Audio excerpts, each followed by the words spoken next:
Pozdravljeni, sem Marja Milič in gledate MoneyHow, prvi podcast o upravljanju denarja pri nas. Preden gremo na današnjo vsebino, bi rada z vami delila nekaj novosti. Kot že omenjeno v prejšnji epizodi, MoneyHow ima novo spletno stran www.money-how.si. Vabljeni, da si pogledate spletno stran, povezava je pa v zapiskih. Omeniti moram še dogodek MoneyHow Live, ki se bo zgodil 20. aprila v živo v Kristalni palači. Prijavite se čim prej, program bo pester, gosti zanimivi, povezava je tudi v opisu epizode. Pa še novost, ki smo jo aktivirali, mislim, da je 14 dni nazaj. Odprli smo možnost včlanitve v MoneyHow Friends, gre za naročniško storitev v sklopu YouTubea. V sklopu Friends paketa boste dobili več vsebine, tam vam bo na voljo prej, imeli boste Ask Me Anything seanse, vklapali se bomo v živo z raznimi aktualnimi dogodki in tako dalje. Vabljeni torej, da podprete MoneyHow v sklopu MoneyHow Friends. Evo, zdaj pa hitimo k današnji vsebini. V tokratni epizodi si bomo pogledali dogajanje na trgu nezamenljivih žetonov oziroma po angleško non-fungible tokens ali krajše NFT. NFT euforija, ki je pred letom zajela svet, se je zdaj nekoliko polegla, a najnovejši podatki kažejo, da se mogoče vračajo nazaj na sceno. Januarja letos je bil zabeležen obseg trgovanja z NFT v vrednosti skoraj $1 milijardo, kar je za 38% več kot decembra lani in največ od junija 2022. Je zapisano v poročilu analitske platforme DeepRaider, ki spremlja in analizira dejavnosti na trgu NFT. Kaj torej sploh so NFT-ji, kje se z njimi trguje, kakšne donose lahko si obetamo, kakšna so tveganja. Z menoj je Jure Zih. Živjo, Jure? Prebrala sem na LinkedInu, da si pionir na področju NFT pri nas. Leta 2018 si pa tudi soustanovil prvi protokol za certificiranje nezamenljivih žetonov, si pa tudi ustanovitelj platforme za ustvarjanje NFT-ja Cloud Art in Sway Social. A sem vse prav povedala? Ja, bo kar v redu, ja. Super. A ta leta 2018, a je bilo to v sklopu ICO-ja? Ja, mi smo v bistvu takrat bili relativno hitri, zelo hitri v tem NFT spaceu. Jaz sem bil še z eno ekipo ljudi in pa smo pač raziskovali te neke načine, kako spraviti zanimivo diplome na blockchain. Takrat je bila ena rešitev, ki je zapisovala diplome, ki se je reklo Blockcerts, to mislim, da celo Stanford naredil. Pa so prišli pa ti CryptoKitty in ta v bistvu standard, ki je bil takrat še neke vrste proposal, ni bil še končni standard ERC-721, ki ga danes vsi poznajo. In je bil AP-721, jaz sem takrat kontaktiral Willa Entrikena, ki je v bistvu glavni avtor tega standarda. In pa smo z njim nekako začeli razvijati to bolj tehnologijo zadnje. To zdaj, ta prvo, kar vedno povem na vseh teh tokih pa podcastih, je, da NFT so ful širok segment stvari, od nekih tehnoloških ogrodij do teh slikic, ki jih vsak dan gledamo, teh apov, do en kup drugih stvari, ki zdaj prihaja na dan, od glasbe, IP-ja različnega. Mi smo se pač takrat osredotočili na to, da en del infrastrukture manjka, da manjka eno razvojno ogrodje in ja, takrat smo začeli v bistvu, takrat sem tudi jaz začel nekako v ta svet prihajati. Zanimivo, rekel si, da ste bili relativno zgodnji v tem segmentu. Prvi NFT, kot sem prebrala, pa me popravi, če ne drži, je bil izdan leta 2014. Ja, zdaj, odvisno, kje se začne definicija prvega NFT-ja, ker tudi Bitcoin je imel te svoje colored coine. Takrat nekako ne bi bil začetek, pol so bili ti rare pepeji, pol so prišli kriptopunki. Ampak mislim, da kot nek tak presek v industriji pa veljajo ti CryptoKitty. Takrat se mi zdi, da takrat se je Ethereum sesul, takrat decembra 2017 je bilo to. Se je popolnoma zablokirala mreža, transakcije niso šle čez, ker je toliko ljudi mintalo pa bridalo oziroma parilo te mačke drugo z drugo. In takrat je tudi nastanek bil, mislim, da so bili, da je OpenSea, da sta bila Alex pa Devin, da sta bila v kohorti 2018 po zimi v Y Combinatorju. In takrat v bistvu je začela ta celotna scena se prebujati. In kot zanimivo, z 2018 julija smo bili na prvi konferenci za NFT-je, ki se je reklo Nifty v Hongkongu, in ogromno te smetane danes, od Axie Infinity do OpenSea, Decentraland, vsi ti ljudje so bili takrat tudi tam in so zdaj v bistvu ti trendsetteri v NFT spaceu. Zelo veliko se je špekuliralo, če se bojo NFT-ji dejansko tudi obdržali. Kako je danes s tem, kako je napredovala tehnologija, pa mogoče če lahko za nekoga, ki ne ve točno, kaj NFT je, mogoče sploh pojasneva, da bo razumeli NFT, pa mogoče v primerjavi z Bitcoina pa s kriptom. Ja, zdaj za NFT je ful različnih razlag oziroma nivojev razlag. Jaz bom probal eno ful enostavno, ki sicer izhaja iz tega, kaj sploh delamo z temi digitalnimi asseti in kaj pomeni imeti nekaj unikatno digitalno. Zato, ker zadnjih 30 let ali pa recimo 50 let od nastanka računalnikov pa v bistvu personalizacije računalnikov smo ljudje navajeni, da najbolj enostavna operacija je copy-paste in vse lahko kopiraš. In zdaj v bistvu prvič imamo nekaj digitalnega, kar je lahko unikatno.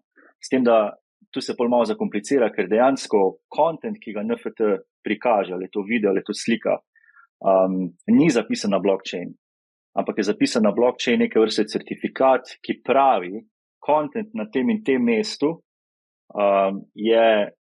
pripada temu človeku, ki ima ta NFT v denarnici. Zdaj, malenkost bolj tehnološka razlaga je, da je to pač zapis na blockchainu, na kjeremkoli, lahko je to Ethereum, Polygon, Hedera, da je to zapis, ki dokazuje neko lastništvo nekega digitalnega objekta, neke osebine. Je pa zelo težko, sem rekel, ko smo govorili prej, da pač je, oziroma si omenila, da je težko za razumeti. Mi smo v sklopu Cloud Arta, če na hitro sam povem eno zgodbo. Jaz sem se pogovarjal vse z 100 kreatorji, od Instagramerjev do YouTuberjev, od 100,000 followerjev do milijon plus. In vsi imajo NFT zelo tako osko idejo o tem, kaj so. Se pravi, vsi spremljajo to kot neke vrste hiter zaslužek. To so male sličice. Nihče pa res noče v prvi vrsti razumeti tehnologije ali pa jim tudi nekako jim je težko predstaviti, kaj v resnici to je. Ker v bistvu, in tudi ogromno teh stvari se zdaj dogaja, oziroma se je dogajalo, da so ljudje kupovali NFT, ki sploh niso bili originalni, ogromno je bilo teh rug pullov in to izhaja iz tega, da v bistvu že v osnovi ljudje ne razumejo, zakaj se gre in se pač spuščajo te vode. Se lahko malo kasneje o tem pokomentiram, to je kar ene par dobrih zgodb. Lahko ja. Ja, mogoče res je veliko napačnega razumevanja, je pa tudi sama vsebina mogoče kar kompleksna. Se mi zdi, da se je kar z veliko stvari zakomplicirala. A ti lahko povem, da sem pred časom, to sem že parkrat povedala, da sem kupila pač pulover od Aleksandra McQueena, ki ga imam tudi oblečenega danes načrtno, čeprav danes to nisem razpoložena za to barvo, ampak ok. In sem dobila blockchain žeton všit v pulover. Če se bo videl, ne, na tej strani. Ne, ja, tlele ga imam. Tole. No, potem tega pač poskeniraš in si tako v bistvu polniš virtualno omaro z virtualnimi oblekami, ki jih konec koncev tudi nosiš v resničnem življenju. Ne? Ja. Torej, je to en primer uporabe? Absolutno. Moda, mislim, da je generalno fashion, cel svet je ful padel v to. Ogromno nekih velikih brandov je tudi skočilo v to. Mi smo imeli v ekipi nekaj časa Paulo, ki je fashion blogerka, predava na univerzi v Dublinu, ne vem točno kjeri. In ona en kup teh use case nam je ves čas predstavljala okrog tega, kje vse se uporablja, sploh tem high-end luxury goods segmentu, kjer dejansko obstaja toliko ponaredkov že, da je skoraj ta trg ponaredkov večji od originalnega trga in da lahko ta tehnologija služi. Se pravi, že recimo 2018 je bilo eno NFT podjetje, zdaj sem pozabil ime, Ariane, točno, Francozi so bili Ariane in oni so delali z Filipatekom, možnost uporabe blockchaina na način, kjer bi lahko ti, ko prodaš uro, predal tudi ta NFT kot neizpodbiten dokaz, kot nek digitalni certifikat. In to ima en kup prednosti, ker lahko tudi spremljaš za nazaj, kdo vse je imel to uro, kdaj je bila neka transakcija narejena. In jaz mislim, da, kot sem rekel, to je samo eden od use case. In mi smo tako zelo na začetku tu, da jaz verjamem, da bo ta tehnologija še marš. Tudi, naprimer, v samem logistiki, v supply chainih, ta je tudi v tem, da se dosti razvija pa uporablja. Zdaj, mogoče, ko glih to omeniš ure, se mi zdi, da je bil pa zelo glasen zagovornik in podpornik teh NFT-jev kot v obliki certifikata Mr. Wonderful iz Shark Tanka. Se mi zdi, da je bil eden najbolj teh glasnih. Kako pa, recimo, zdaj z marcem vstopa v veljavo uredba, ki v bistvu bo nekako omogočila tokenizirane vrednostne papirje in tudi druge v bistvu asete, Kako bo pa to zdaj pospešalo vse skupaj za to uredbo in s tem dovoljenjem in s tem, da bojo borze se dejansko tudi morale registrirati pri agencijah za trg vrednostnih papirjev? Zdaj, moja izkušnja s kriptosveta, jaz sem v tem že zdaj od začetka 2017. Jaz mislim, da razlog za to, da je stvar tako rasla, pa se tako intenzivno razvijala, je ravno v tem, da je bil to skozi en malo tak Wild West. Pri NFT-jih sploh, ker NFT-ji so v bistvu, če gledaš, koliko je bilo preko, so bili ti ICO-ja, je bilo tam striktno prepovedano participacija za ameriške državljane. In zdaj z NFT-ji so se začeli te neke zbirateljske kampanje denarja delati tudi v Ameriki, tudi US trgih, ker se lahko šteje NFT tudi kot commodity. Jaz mislim, da zna to kar pretrest malo trge, malo te projekte. Po eni strani je super, ker se bo ogromno nekega flufa filtriralo, po drugi strani pa tudi vedno, ko imaš neko regulacijo oziroma ko omejuješ ljudi, s tem omejuješ tudi nek razvoj pa napredek. In dosti je tudi bilo zdaj pred kratkim, če sem god slišala govora o tem, da ne bi da ne bi SEC reguliral, da ne bi več uporabljali stakinga. In en kup teh novih DeFi produktov, naprimer, uporablja staking. In mislim, to je zdaj ogromno, pa tudi mislim, da se je oglasil ta CEO Coinbase pa povedal svoje mnenje, da je to pač napačna smer. Ampak ok, če ostanemo pri NFT-jih, vedno je vprašanje, na kak način ti NFT-ji nastajajo, oziroma jaz sem vedno gledal na to na NFT kot na commodity, ker je v bistvu pač nek unique item in je tudi po mojem malo nerazumljen v svetu digital assetov, ker gre v bistvu za neke vrste asset, ki nikoli prej ni obstajal, mi ga pa še vedno neke šablone pa ogrodja uporabljamo, ki smo jih uporabljali za finančne assete. Ampak ok, eno je lahko commodity zaradi načina prodaje, se pravi, če jaz tebi dam nek denar, ki meni daš NFT, je to ok. Problem nastane takrat, ko se začne ta NFT mešati v DeFi produkte, ker je ogromno nekega stakinga, kjer so leveraged modeli, kjer ne gre več za NFT kot commodity, ampak gre za nek hibrid oziroma bolj za nek finančni inštrument zaden. To mislim, da je tisto, kar najbolj bega zdaj te razvijalce. Zdaj, kako se bo to išlo, ne vem, bomo videli. Jaz upam, da dobro za projekte. Pri nas, na primer, ni problem. Pri Cloud Artu mi imamo straightforward, isto kot da bi odprl trgovino, kjer prodajaš fotografije, konc koncev. Mi omogočamo, da lahko zmintaš nek NFT iz ali RAW file ali iz Instagrama, zaradi enega unique koncepta, ki ga imamo, in to lahko ljudje kupijo in to je to. A greva razložiti mintanje? Mintanje, pa to je kovanje, kako temu človek rekel, kriptovalute pa majnamo, to je ena ta razlika. Kakšna je razlika to? Majnanje, je kar razlika. Mining beseda označuje način pridobivanja zaklenjenih kovancev v neki mreži oziroma kriptografsko onemogočenih kovancev, blockchain, mislim, Bitcoin minanje je eno tako najbolj osnovno. Zdaj, mintanje pa v bistvu proces nastajanja NFT-ja iz nekega kontenta. In kar sem že prej omenil, mintanje ni nič drugega, kot pa zapisane pametne pogodbe na chain. Se pravi, če si predstavljamo blockchain kot nek neke pakete, ki si sledijo drug drugemu. Pomeni, da pač v en paket zapišemo to pametno pogodbo in ta pametna pogodba o svojih metapodatkih, se pravi pač v njej zapisano, da določen content, ki obstaja na nekem URL-ju, pripada lastniku tega žetona, se pravi lastniku te pogodbe.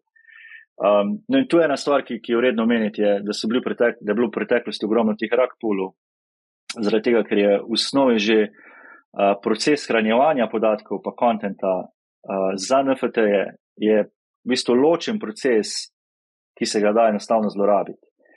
Recimo, da je zdaj na Amazonove serverje, ki pač so najbolj poznani potem, da shranjuje te podatke, pa slike, pa videe, spravi content, naložim 5 slik in zdaj zmintam NFT na način, da pač povem, da so to slike, ki jih ta NFT uprizarja. Se pravi, jaz kot lastnik tega NFT-ja imam ekskluzivni dostop oziroma lastnino do teh slik.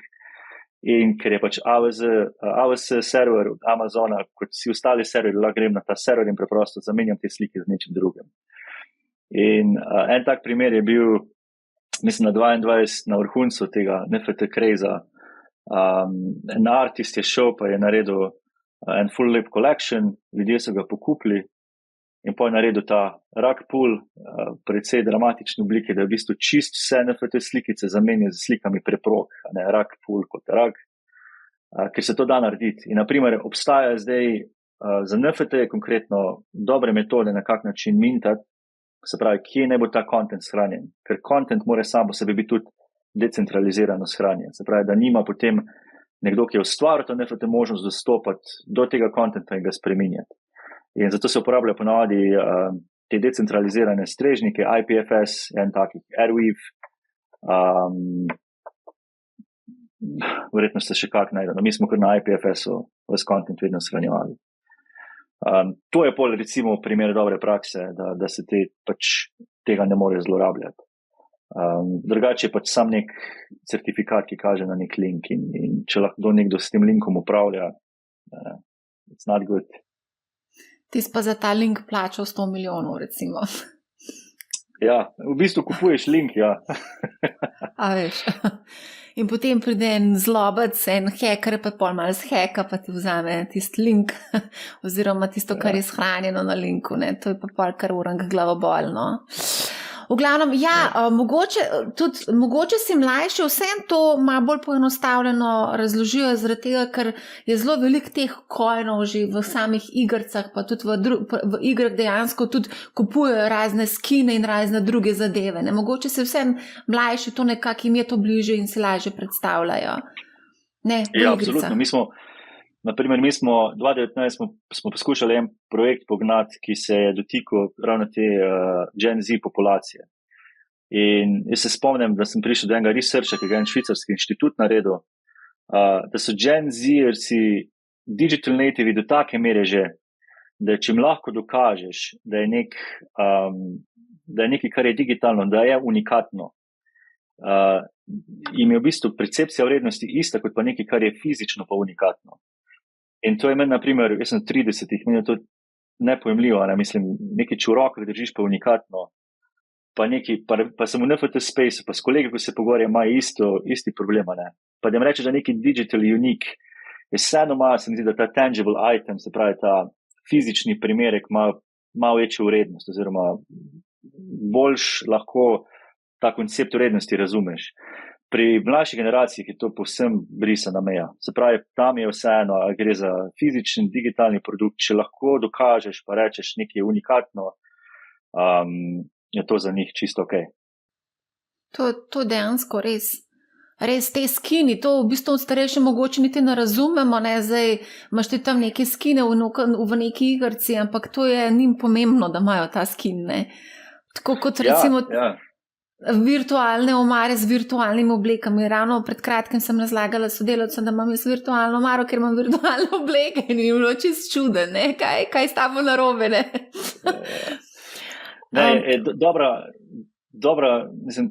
Dobra ideja za razmisliti, na kak način mi svoj social status pokažemo.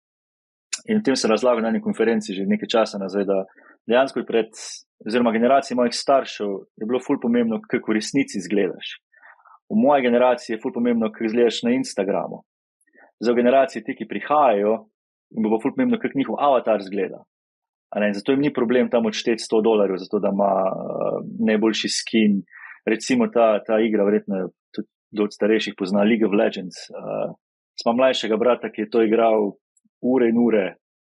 In da si kupil skin, ne pomeni, da si bil zaradi tega boljši, da si imel bolj stats, da si lahko boljši napadal, imel boljšo obrambo v tej igri, ampak pač imel si boljši skin. In to je to. Ampak ni to malo čuden vse skupaj?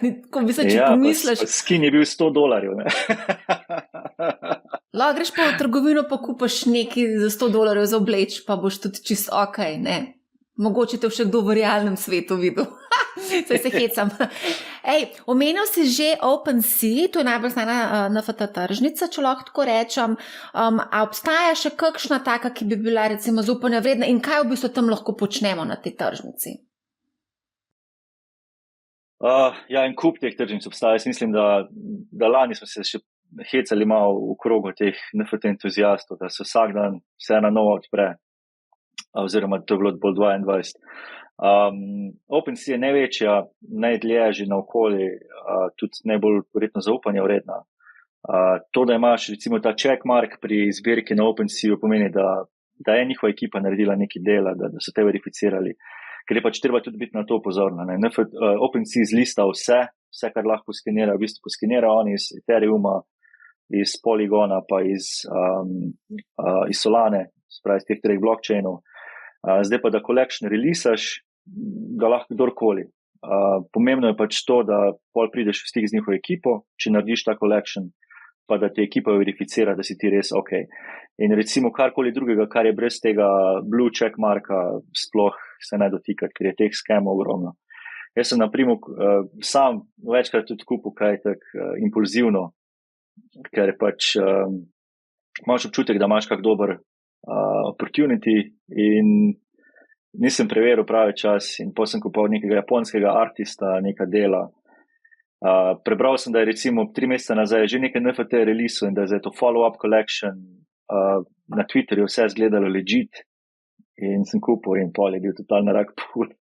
Ampak ni bilo, to je bilo za par dolarjev, ni bilo nič hudega. Spravi, OpenSea je tak. Da mogoče zdaj, ko si rekel, da si kupil nekega artista in kaj pol? Koliko imaš to shranjen, kaj delaš potem s tem? A si ogleduješ to sliko, to umetnino? Te to predstavlja užitek? Ne, jaz mislim, da mogoče bom govoril na pamet zdaj, ampak jaz mislim, da 96% vseh nakupov pa prodaje v NFT space je zgolj in samo špekulacija. Spravi, da bi si zdaj to razen teh res nekih unikatnih del, kot je na primer Beeple, ki se je prodal za rekordnih 67 milijonov, je večina trga je špekulacija. Pravi, jaz bom kupil zato, da bom prodal nekomu drugemu po višji ceni. To, kar se dela dejansko v 2018 za ICO, je se zdaj v bistvu z NFT. Se pravi, ta kapital se samo premakne z enega vedra v drugo.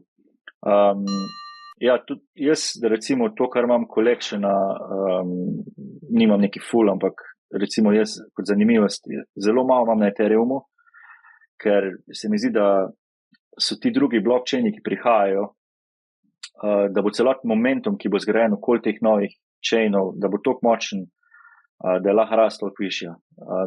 Mi s CloudArtom smo recimo investirani od glave do pet v Ethereum, v Hedero. HBAR Foundation je tudi nas financiral, mi smo dobili en grant od njih in tam je po mojem zdaj najbolj perspektiven NFT market iz vidika communityja, kako raste, iz vidika projektov, ki prihajajo tja, ogromno game developerjev, ki so se tja predstavili.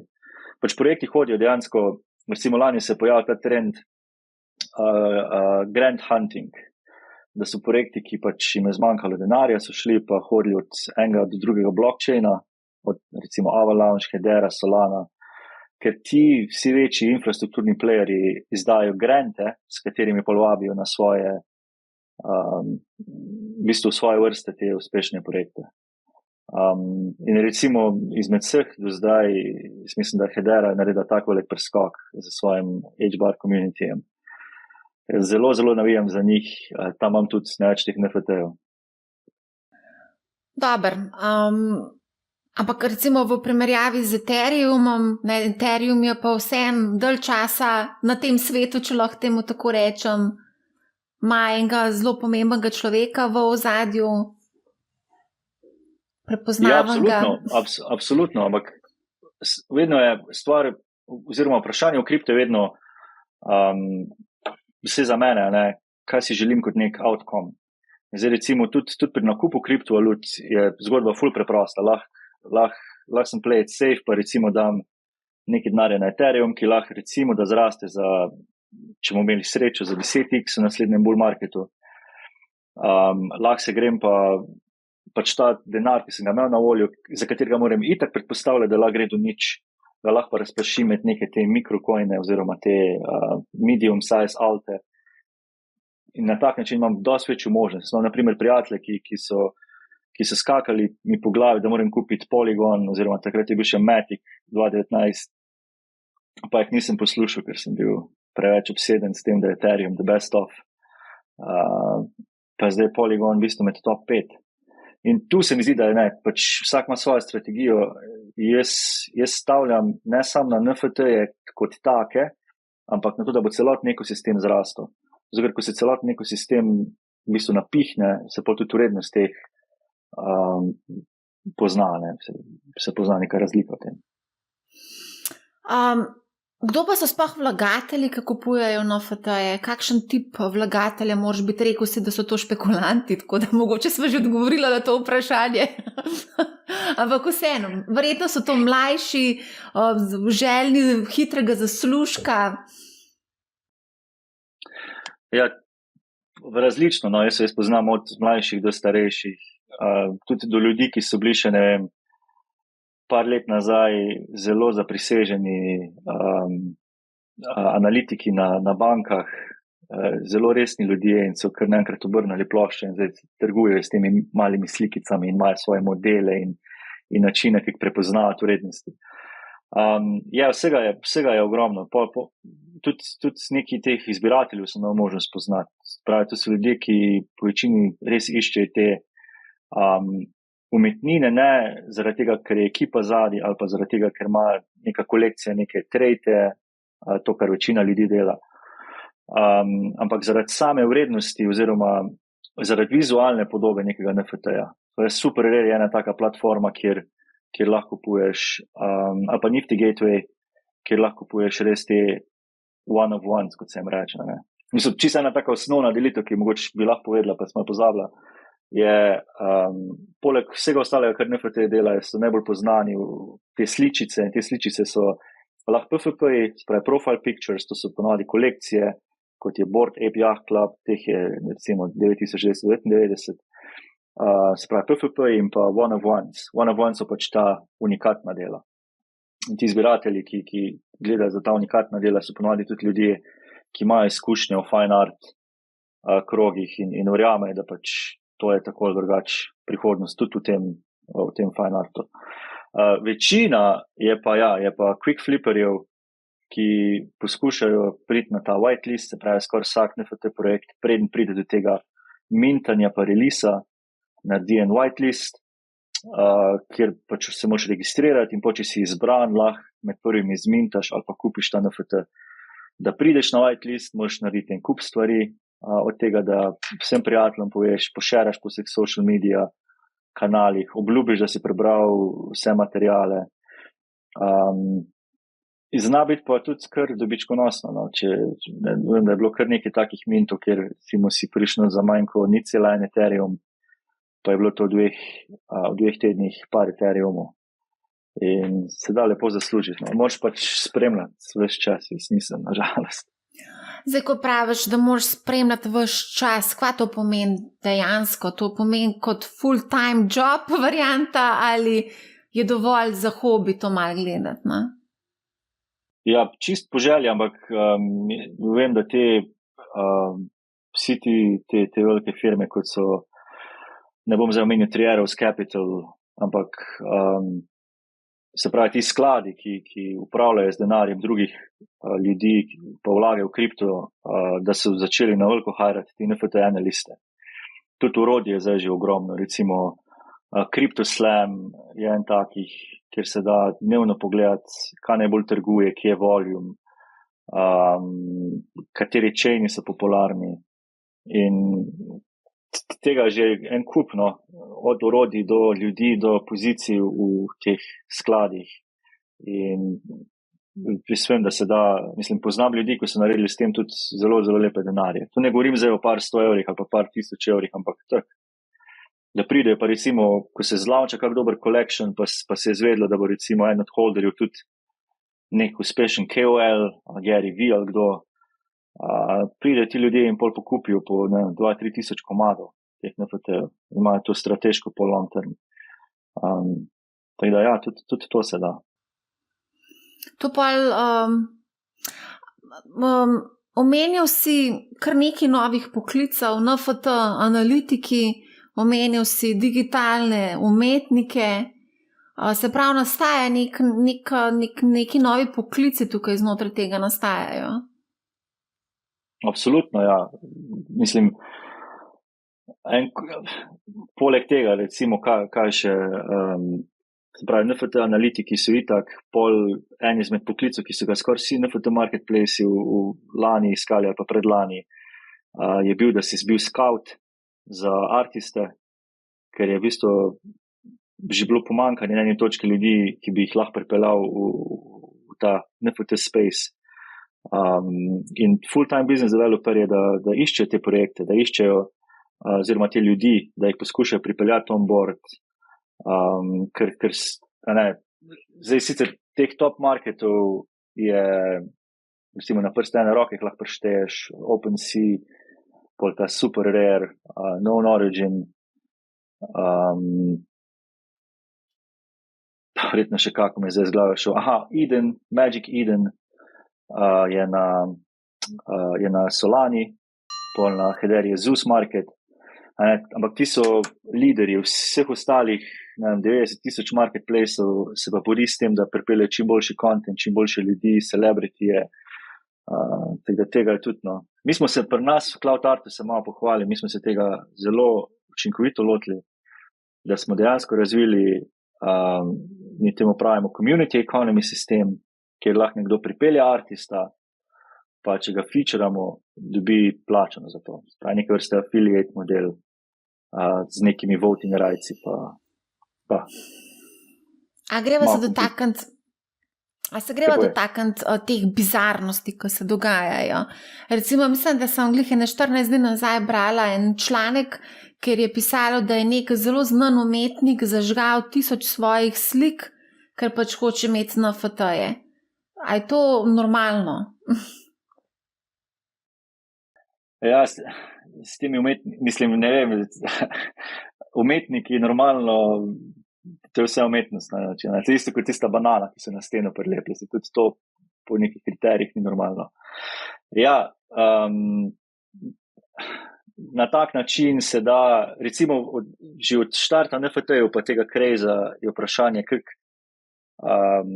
v bistvu premostiti nekaj, kar je physical v digital, ne. In mi, na primer, smo se s tem igrali s Cloud Artom 2022, da smo rekli ljudem, ki so zminstali fotko iz Instagrama, spravi, tam je bil zelo simple interface, mi smo stavili na to, da imajo vsi ljudje Instagram, da imajo vsi content in v bistvu se lahko v 3 korakih svojo Instagram fotko spremenil v NFT. Ampak pogoj je bil, da si mogel ti to fotko v štartu zbrisati. Spravi, da narediš value transfer. Zato, ker je percepcija vrednosti je zelo kompliciran proces pri ljudeh in edini način, kako lahko ti obdržiš to vrednost, je, da rečeš, da tam, kjer je prvotno obstajala, da je zdaj ni več, the next best thing je pa zdaj tu v tej drugačni digitalni, recimo Web3 obliki. Ja, tudi mislim, da so enega Banksija zažgali 2 leti nazaj, da je ena firma, neki denarja so zbrali, nekaj 10 milijonov in pa so za par stvari kupili enega Banksija in ga zažgali in ga naredili v NFT. In zdaj pač ta percepcija vrednosti se pol prenese na ta, oziroma ne bi se prenesla pol na ta digitalni objekt. Ok, zanimivo. Zelo zanimivo. Kaj pa počneš? Recimo, prodajali so se tudi tviti in vse živo se prodajali na tak način. Ne? Se pravi, vsi te tviti, vse te zgodbe so se potem tudi zbrisali zaradi tega, ker živijo zdaj to kot v NFT formatu. Ne, ni nujno. Twitter oziroma za tweete, da sem pozabil, kako se že rekel platformi, mislim, da Value Send. Tam je Jack Dorsey prodal svoj prvi tweet tudi za neke milijone. Ta tweet še obstaja, tako da ta je še, ne? Ampak zdaj NFT pa pravi, da je lastnik tega tweeta neka oseba, ki je pač kupila ta NFT. Kaj pa počneš s tem? A mi lahko poveš? Kaj imam jaz od tega? Se vem, da je trapasto vprašanje, pa kaj imam od tega, da sem jaz lastnik prvega tweeta? A to zdaj drži vrednost in bom prodala čez, ne vem, 20 let nekomu, ki bo ocenil, da je ta tweet ful vreden oziroma več vreden, kot sem jaz plačala? Najbolj, to, kar je najbolj čudno pri vsem skupaj, je, da dejansko, če se Twitter odloči čez 3 leta ali pa Elon, da zapre platformo, pa ugasne dol serverje, da v bistvu ti ostaneš z certifikatom, ki kaže na katerega link kaže na nič. Ja. To je nekaj, kar še nismo uspeli rešiti. Ampak recimo je pa, kaj z NFT delati v svetu teh luxury goodov, oziroma to, kar sem prej omenil, na ta social status. Jaz mislim, da je to kar en velik, da to igra kar veliko vlogo. Če imaš recimo tega Bored Ape-a, pa si v tem communityju.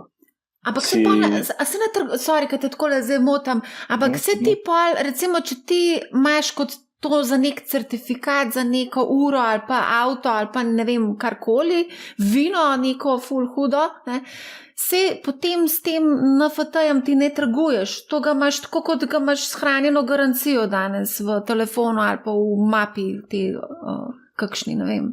A je tako? Je to pa pol čisto odvisno od tega, kak Američani reče, what are your aspirations, se pravi, kaj bi sploh rad s tem NFT delo. Recimo, kupaš eno ful drago uro, dobiš certifikat v obliki NFT-ja za to uro, ne? In potem, ko prodaš uro, gre NFT s to uro naprej, ne? K novemu lastniku. Ja, ampak jaz mislim, da je v psihologiji ljudi od pameti veka že to, da radi trgujemo. In recimo nekdo, ki ima to zlato uro, pa ta NFT bo naredil en derivat iz tega NFT-ja, pa se bo v bistvu to dal gor za trgovanje in pol priletijo špekulanti in pol v bistvu on neki, recimo, da ima neki expiration na ta NFT, on lahko uro normalno nosi naslednjih 12 mesecev, med tem trguje s tem certifikatom, nekaj malega zasluži, po koncu mogoče dobi nazaj, odkupi ali pa da uro naprej. Zdaj sem si namislil en primer, ampak vse to se dela že od nekdaj pri nas, ne, da kar se da trgovati, se lahko trguje in to je to. In kripto je fantastična platforma zato, ker ni omejitev, ker lahko pride kdorkoli. Enostavno se da dobiti denar od ljudi, ki se ne spoznajo toliko in that's it. Pure capitalism, jaz pravim temu. Čisti, ja. Zdaj, tudi številne multinacionalke izdajajo v bistvu te nezamenljive žetone, s tem tudi na nek način krepijo svoje blagovne znamke oziroma želijo približati blagovno znamko mlajši populaciji. Facebook, Nike, Gucci, Adidas, Tommy Hilfiger, vse te blagovne znamke so tudi v NFT izvedbi. Ja, s tem jaz mislim, da se tu še zelo, zelo lovijo. No, večina njih dosti lažje je tem fashion brandom, ker tam obstaja nek use case. Recimo pred kratkim je bil Porsche NFT drop, ki je bil totalen fail. Prodali so kolekcijo 9000 nekih NFT-jev in prodali niso niti 2 jurja, mislim, da. Ker ogromno, to je na primer ena od stvari, s katero se jaz tudi predvsej ukvarjam, pa tudi z ekipo raziskujemo, pa razmišljamo o tem, je, kak je vpliv communityja na NFT-je. Se pravi, moja teza je celo, da vsak NFT je vreden najmanj toliko, kolikor je vreden community, ki ga podpira. In če imaš ti community neke močne KOL-e, lahko s tem neko ceno dvigneš. In kar se v bistvu s Porschejem zgodilo, se je dokazalo, da tudi če nek močen brand iz tradicionalnega sveta vstopi v ta space, da sam z brandom ne more tega doseči, da mora imeti zadnji nek community in Web3 projekti so specialisti za te communityje od raznih načinov, kako incentivizirati ljudi, kako jih vključiti, kako jim dati nek ownership del projektov. In ja, to je bil dokaz tega, da prav, mislim, bear market je, ampak je bil vseeno dokaz tega, da tudi če en mega brand pride pa reče, zdaj bomo prodali, ne vem, za 10 milijonov NFT-jev, da se to ne zgodi tako enostavno. Da je treba zadnji imeti tudi neke vzvode pa načine, strategije, ja, nažalost. Tako kot si povedal na začetku, dosti podoben kot pri ICO-jih, ne? Smo imeli tudi white paperje, pa cel kup enih stručkov, to je bilo navedenih, vsi so bili največji eksperti za vse, ampak na koncu so pa res le redki posamezniki uspeli preživeti, tako večina, 99% jih je pa kar propadalo. In se pravi, kaj se je zgodilo potem s temi stručkoti, ki so bili tako, a ne, oglaševani kot najboljši? Ja, ti stručkoti, ki so bili stručkoti v ICO-jih, so pol postali NFT stručkoti, zdaj so pa AI stručkoti. Zdaj so pa vsi strokovnjaki za AI. Točno, ja, absolutno, seveda. Ampak te se selijo iz enega failurja v drug failure in potem nadaljujejo svojo zgodbo. Mislim, ne vem, a je to normalno?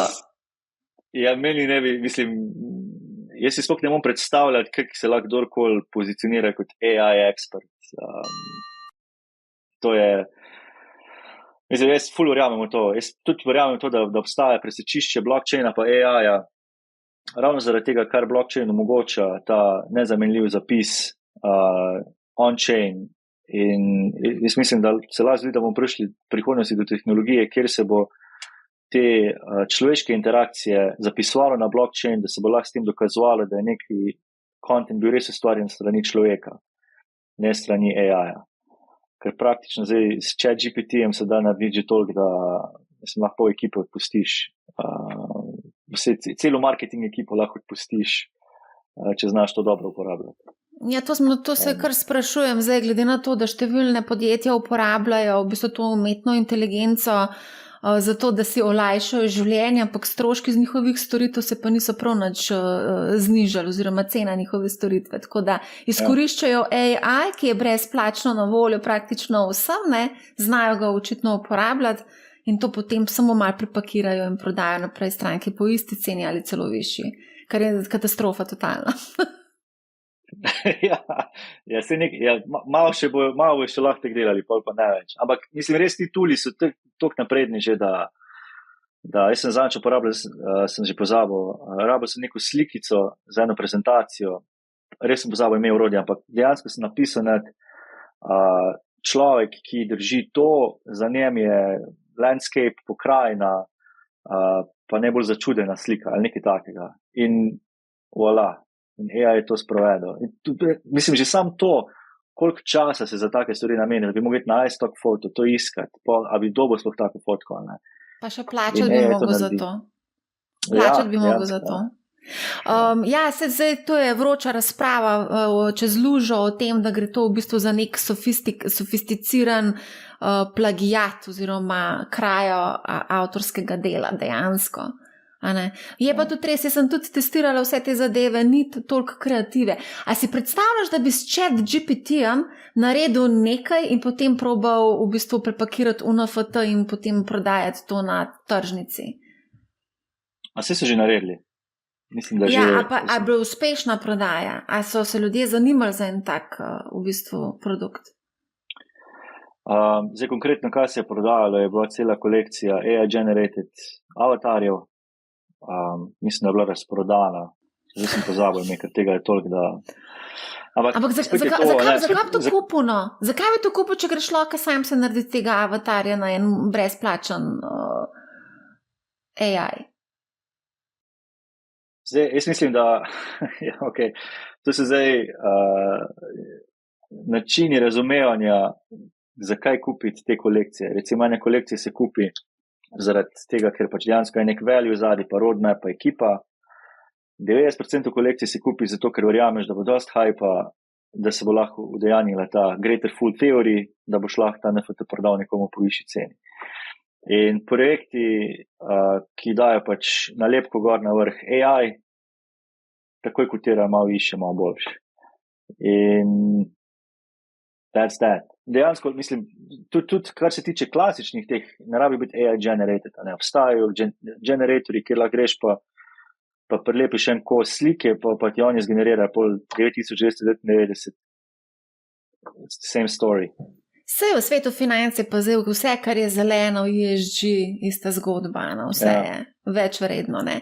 Ok, a greva mogoče naprej, dodana vrednost. Zdaj, menda, da številni ustvarjalci NFT kolekcij v bistvu želijo angažirati svoje kupce in želijo, da v bistvu z žetonom v bistvu ponudijo to neko uporabnost. O tem se je tudi zelo veliko govorilo, ko smo imeli ICO manijo o uporabnih tokenih.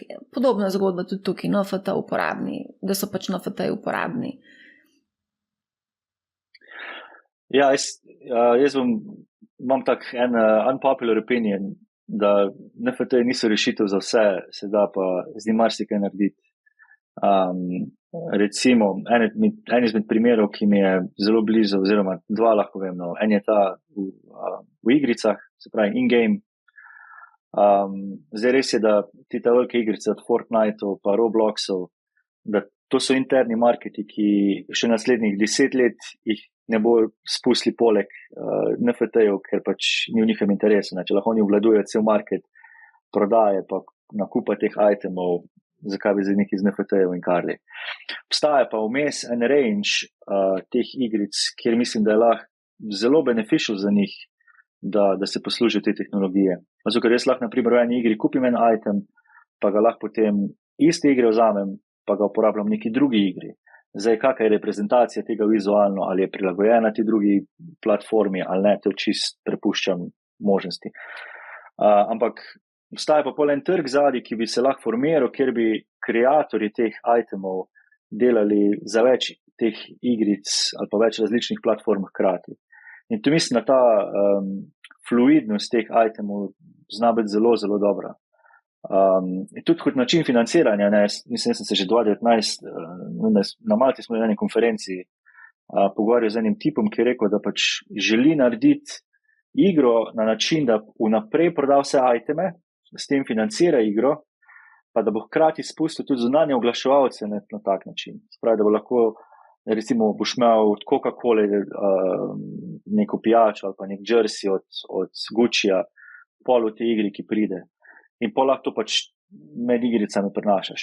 To je en primer. Drug primer je pa definitivno glasba. Creator economy na širše, ampak na bolj ozko mislim, da je glasba zelo, zelo perspektivna. Zaradi tega, ker je vedno gledam na to, kje so problemi, pa kje se največ po domače povedano moze, pa kje najmanj ostane za creatorje. In glasba je tak zelo, zelo tipičen primer, kjer na koncu do enega sajnanega artista pride res miniaturni del denarja. In zdaj v en kup artistov, ravno zanj sem videl TikTok, ki dejansko zavračajo pogodbe od teh velikih založb, ker pač jih ne rabijo več. So oni imajo svoj ric skozi TikTok, na Spotify nekaj zaslužijo, od tega, ko jih ljudje poslušajo, čeprav še vedno premalo. In so v bistvu sami sebi so celotni distribution company. To, kar je recimo 30 let nazaj bilo, da si mogel te plate narediti, pa jih poslati okrog, pa skrbeti za dobavo z kupci, z trgovinami. Tega zdaj ni več, to je vse v bistvu decentralizirano. Kot zanimivo, sem tudi advisor pri enem teh projektov Token Tracks. Tam je en kup te, bom rekel, industrijske smetane tudi poleg, ker se tudi oni zavedajo, da je to the next big thing. To so ljudje, recimo Miles Davis je tam, ki je v bistvu bil prej chairman od Parlophona v UK-ju, pa je zdaj v bistvu presedlal v to pozicijo, ker verjame, da NFT pa glasba grejo skupaj. Kaj se bo pa s Spotifyjem zgodil? To je dobro vprašanje, ja. To je ful dobro vprašanje. Zdaj, čisto odvisno, ali bo Spotify šel poleg v to.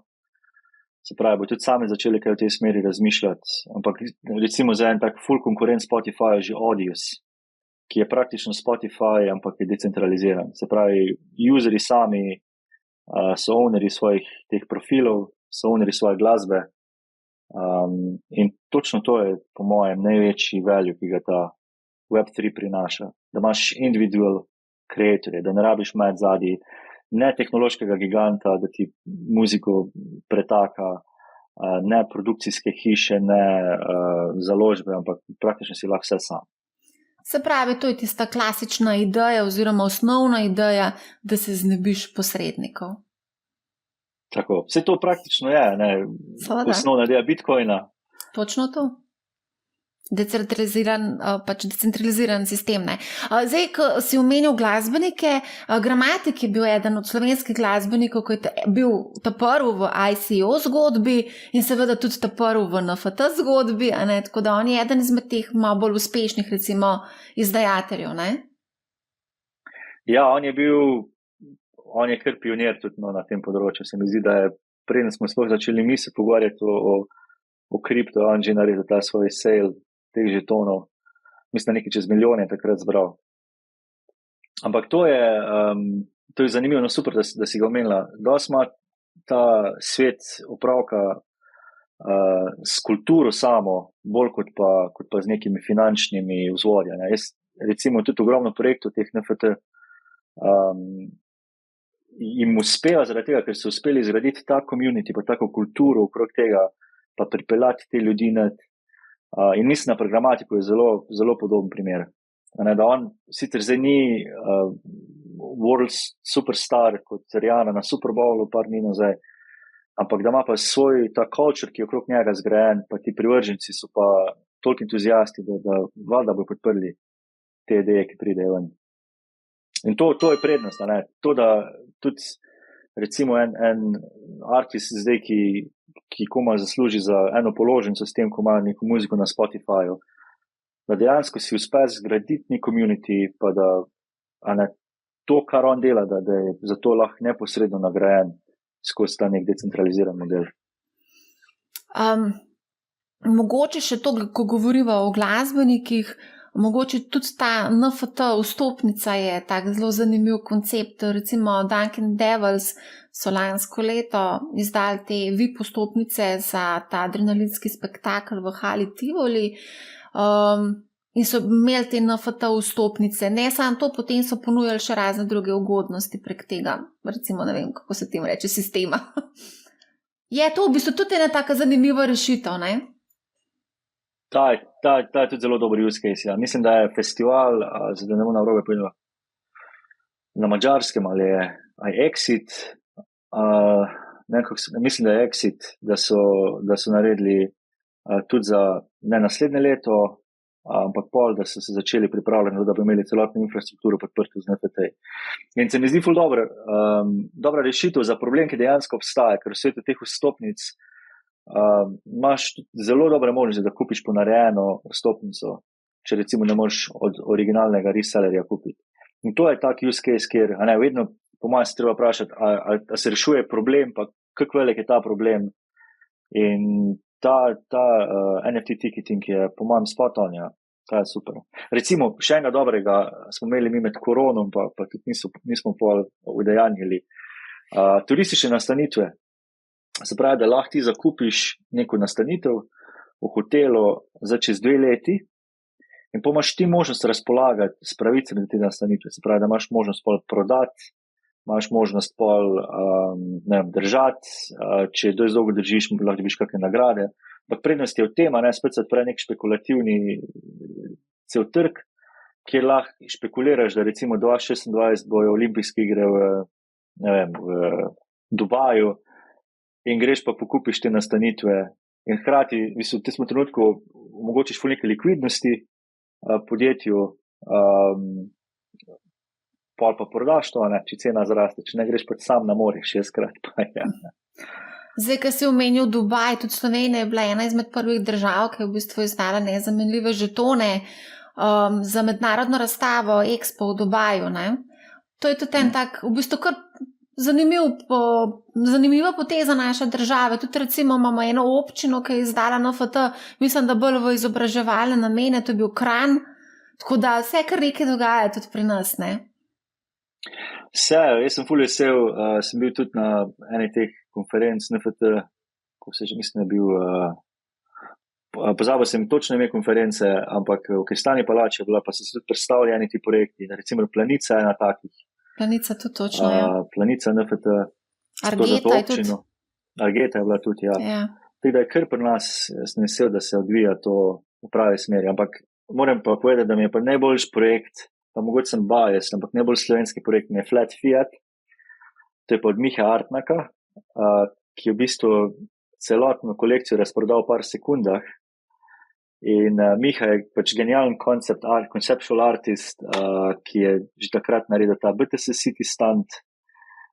Leta 2017 je prodal Pigeon Poop sliko kitajskim investorjem za 5000 etrov. No in s Flat Fiatom je pa v bistvu se bori proti inflaciji, ker jemlje fizično žetone oziroma evre iz obtoka do evrske kvance in jih uničuje na tak način, da je na železniške tire in jih v bistvu splošči in naredi Flat Fiat in za vsak evro, ki ga vzame iz obtoka, za čisten majčken del popravi inflacijo. In malo satiram, ampak genialno. Je pa pol naredil iz teh kvancov, ki so ostali, je naredil kolekcijo NFT-jev in je tudi uspešno razprodal. Je tudi zelo dober prijatelj, no, imeli smo ga na Cloud Art platformi ravno prejšnji teden, tudi prodajeno kolekcijo svojo, pa tudi še preden smo ga uspeli dobiti na Spaces, je tudi razprodal vse svoje NFT-je. Kaj to pomeni, recimo, ko rečeš razprodati NFT-je? Kaj to pomeni, recimo, za njega kot artista? Kaj to pomeni? Ali lahko o denarju govorijo tukaj? Koliko denarja je on pobral s to razprodano kolekcijo? Ne, mi delamo kolekcije, ne teh PFP-jev, ampak mi delamo teh one of one, se pravi, te unikatne, povsem unikatna dela. V naših kolekcijah so od 3 pa do, mislim, maksimalno 9 teh itemov lahko featuraš. Cena je od najcenejše bilo $60 po posameznem NFT-ju, najdražja 1500. Tiste je bili nek res hud VR, nek projekt enega Avstrijca oziroma Nemca. Miha je pa prodajal, mislim, da je bil en kos $500, pa je prodajal tri te svoje stvaritve. 3 te Poop art, se pravi to, kar je že prodal v 2017 v fizični obliki, je zdaj še del tega digitaliziral in v bistvu pri nas dal na prodajo to. Mi zdaj vsi nismo talentirani za risanje, za neke vizualne umetnosti, za glasbo in podobno. Kako pa lahko recimo nek človek, ki nima teh talentov, recimo služi z NFT-ji, recimo, pa da nič ne zna ustvarjati, ne? Ja, zdaj tek je, za trgovanje z NFT-ji treba nek čas, voljo, energijo, dobra platforma. Naprimer, za prav tradati OpenSea ni the best, je pol boljš nekaj tega, kot je naprimer Blur. Blur omogoča manjko featurejev, ki omogoča, da lahko zelo hitro poskavtaš te najboljše, kaj se najbolj trguje, enostavno lahko izbereš jih po 100 naenkrat, kar na OpenSea ni mogoče. Zato, če se greš za nekega hardcore traderja, to je platforma, ki tudi uporabljajo ti veliki vlagatelji, pa ti NFT OG. Zdaj, če se pa kdo čuti, da bi rad vseeno svoj content prodajo, je pa to ena stvar, ki smo v bistvu mi hoteli s Cloud Artom rešiti. Naša teza 22 je bila, pač kako spraviti ljudi iz Web2 na Web3 generalno, ampak ožje gledano, da niso vsi artisti, da niso vsi digital artisti, da ne delajo vsi glasbe, da imaš en kup drugih ljudi, ki pa vseeno imajo nek reach pa nek community in kako zdaj to zmonetizirati. In zakaj je bila ta ideja, ker pač jaz sem bil besen na to, da pol pride Snoop Dogg, ki je fantastičen musician, pa dobi nekega artista, pa pol neke svoje NFT-je prodaja na crypto.com. Ali pa pride nek Gordon Ramsay in pol tudi dobi nekega artista in pol neke te slikce naredi. Ti ljudje imajo ogromno kontenta. Ti ljudje imajo kontent na svojem Instagramu, imajo content v storju vsak dan proizvajajo. In ideja je bila samo v tem, kako zdaj dobiti nekaj, kar je že del vsak dana njihovega, pretvoriti v NFT, pa v bistvu mogoče, da to zmonetizira. Pravi, to je, ampak en kup takih preprek še do tja in jaz mislim, da to, kar je treba najprej obdelati, je ta user interfejsi, ki jih imajo blockchain orodja, ti tooli, ki so še vedno prekomplicirani. Jaz imam tak test svoje mame, če moja mama zna uporabljati polje, ok, če ne zna polje, pretežko. Narediti wallet je še vedno pretežko, to vsem tem wallets creatorjem pa developerjem ves čas razlagam, da pač če ni klik, pol se ne bo ljudje ukvarjali s tem.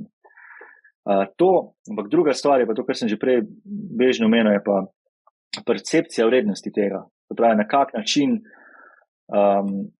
ljudem predstaviti, pa v bistvu jim ustaviti ta koncept vrednosti za nekaj, kar je NFT. In tu pač rabiš pol tudi nekaj časa, da delaš s svojim communityjem. Naprimer, to delamo s CloudArtom dosti, da pomagamo tem artistom, ki imajo popolnoma Web2 community, da jih podučijo, da jih izobrazijo, da pol, ko nekdo kupi ta nek item, da se pol čuti, da je res dobo nekaj, kar je of value. Zdaj si omenil Blur. Ravno danes, 14. februarja, ko snemamo to epizodo, naj bi izdali žeton. In to naj bi bilo v bistvu tisti eden od glavnih razlogov za ful povečano zanimanje s trgovanjem z NFT-ji. Poleg tisto, kar sem omenila na začetku, ko naj bi prišla neka nova kolekcija zbirke Bored Ape Yacht Club Yuga Labs, ker naj bi obsegal ta zbirka 10,000 kosov z risanimi opicami. Ne, a je to? Ja. To so opica, bajc. Ja.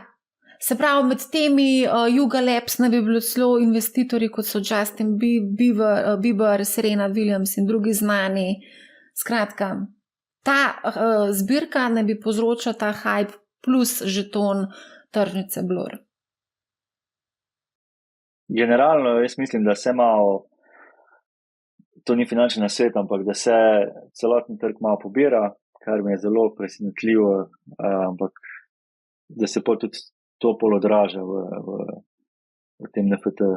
Mislim, da novembra smo neko dno dosegli, december je bil že bolj, zdaj januar je bil pa že kar konkretno, ampak smo še daleč od 3 milijard oziroma 5 milijard celo.